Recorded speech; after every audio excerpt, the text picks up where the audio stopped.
예, 장재원입니다. 처장님, 제가 사개특위 할 때 사법발전위원회가 입법 예고도 되지 않고 구성됐다라는 문제 좀 지적한 거 기억나십니까? 네, 그렇습니다. 재판제도 개선, 사법행정제도 개선, 법관 인사제도 개편, 이런 개혁과제를 총괄적으로 논의할 기구다. 이렇게 오늘 인사 말씀하셨는데 입법 예고도 하지 않고 하는 것이 맞습니까? 입법 예고는 자, 법제처장님. 네. 법제처장님. 네. 유권에서 좀 해보세요. 이렇게 중요한 총괄 논의 기구를 입법 예고도 안 하고 하는 게 맞습니까? 저희는 행정부 관련 법에 대해서 아니, 그러니까 제가 유권에, 그러니까 법조인으로서 물어보는 거예요. 맞다고 생각하세요? 법조인으로 한번 얘기해 보세요. 객관적으로. 법원에서 판단하실 그렇게 얘기할 줄 알았어요. 그 다음에 사업발전위원회 11명 중에 편향적으로 구성이 돼가지고 심지어 김명수 대법원장 청문회에 대법원장 후보자 측 증인으로 나왔던 지인까지 들어가 있어요. 이거 좀 개선하라 그랬는데 어떻게 하실 거예요? 아직까지 안 하시죠? 연말까지 하신다면서요. 좀 더 추가로 공정성을 인정받을 만큼 좀 객관적인 분을 추가로 위원으로 위촉할 생각 없습니까? 현재로서는 위원이 계속 가실 거죠? 네. 오케이, 알겠습니다. 자, 법원행정처 개편 방안에 대한 건의문 어저께 나왔죠. 네, 그렇습니다. 법원행정처 폐지, 처장님 견해는 어떻습니까?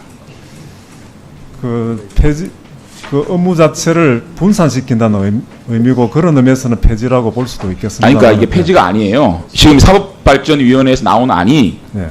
이거는 내가 볼 때는 제왕적 대법원장의 권력을 인정하는 수준을 밟고 있다. 합리화해주고 있다고 생각을 해요.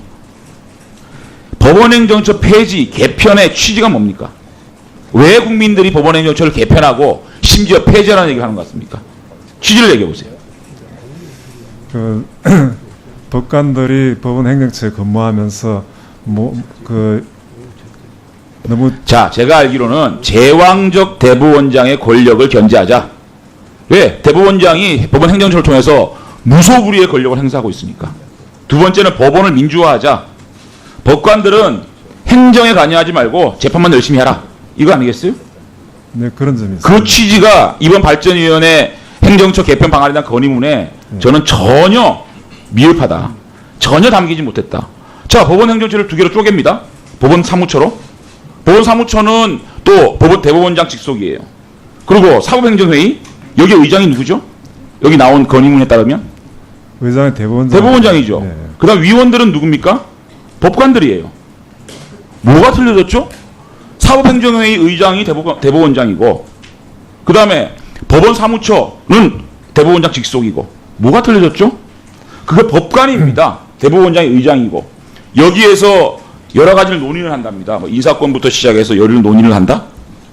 어떻게 생각하세요?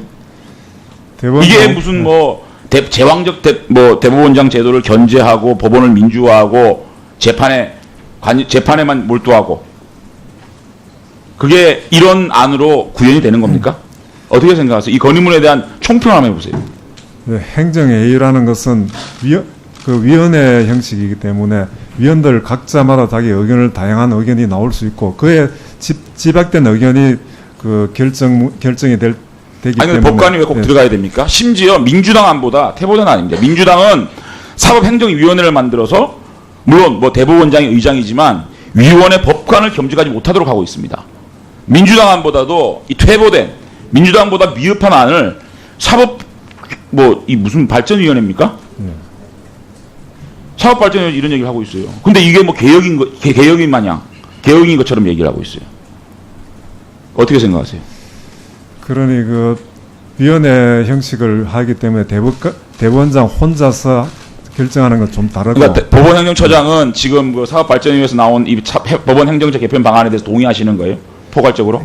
그러니까 어제 나온 거는 외부인도 포함시켜야 된다 이런 것도 포함된 걸로 알고 있습니다. 그렇지만은 헌법에서는 그 사법권, 즉 사법행정권을 포함한 사법권은 저는 사법발전위원회에서 이번에 난 건의문, 이거는 법원행정처 개편도 아니고 이거는 법원행정처를 합리화시키고 법원행정처를 개혁하는 게 아니라 오히려 법원행정처를 나누기를 통해서 그냥 보이게끔 눈에 보이게끔 그렇게 개혁하는 건 아니라고 생각합니다. 그래서 궁극적으로 법원행정처는 폐지를 해야 되고요. 그래서 법원행정회의가 됐던 그 이름이 뭐가 됐던 대법원장은 빠져야 됩니다. 그래야 제왕적 대법원장 제도가 개선이 되는 겁니다. 그렇게 생각이 들고요. 그 다음에 대법원장의 막강한 권력 중에서 대법관 추천위원회, 그 다음에 헌법재판관 추천위원회, 이 두 가지도 저는 개선해야 된다고 생각을 합니다. 대법관 추천위원회가 지금 자문기구입니까? 네, 그렇습니다. 자문기구죠. 네. 비법조인이 몇 명 들어갑니까? 비법조인이 7명 들어가. 아니죠. 3명 들어가죠. 그죠? 예, 3명, 기본적으로 3명. 그 대법원장이 임의로 임명하는 사람이 4명이나 되죠. 임의로. 그러니까 이게 대법원장 추천위원회가 유명무실한 거예요. 그러니까 대법원장은 대법관, 헌법재판관, 국가인권위원회 위원. 그러니까 대법원장이 6년 동안 대법원장은 무소불위에 견제받지 않는 대한민국의 사법부가 유일하게 선출되지 않은 권력입니다. 이 선출되지 않는 권력이 가장 막강한 권력을 행사하는 거예요. 거기서 모든 문제가 발생되는 거예요. 거기에 핵심이 법원행정처가 있는 것이고, 그래서 법원행정처를 폐지하는 겁니다. 법원행정 폐지가 답이에요. 폐지를 하고 이름이 뭐가 됐던 모든 인사 부분이나 모든 행정 부분은 그 회의에 맡기고, 또 대법관 추천위원회, 헌법재판관 추천위원회, 이것도 대법원장이 영향력을 행사할 수 없도록 하는 것이 저는 법원의 민주하고 재판은 법관이 하고 행정은 행정하는 사람들이 하는, 그래서 법원이 합리적으로 재판에만 열심히 할 수 있는, 저는 그것이 진정한 사법개혁이라고 생각합니다. 이것을 위해서 제가 법제사법위원회에 들어왔다.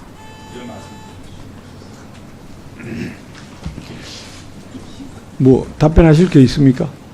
예, 그 헌법에 의하면 사법권, 사법행정권을 보호하는 사법권은 법관으로 구성된 법원에 속한다, 이렇게 되어 있습니다. 따라서 외부인이 법원을, 그 사법행정권을 포함한 사법권을 행사한다면 그는 위헌의 문제가 발생할 소지가 있고 권력 분립에도 어긋나지 않을까, 이런 생각이 듭니다. 참고로 그 말씀이 맞지 않는 게, 헌법은요 사법행정권의 주체가 명시되지 않습니다. 네, 그러니까 법원 조직법에 나와 있는 이 법만 개정하면 됩니다. 위원회 아니라고. 예. 난중 보충 질의 때 더 하시죠. 그때 답변하시고. 예. 종 의원은 우리 장재원 의원님 수고 많이 하셨습니다. 다음은 종 의원은 이춘석 의원님 질의하시기 바랍니다.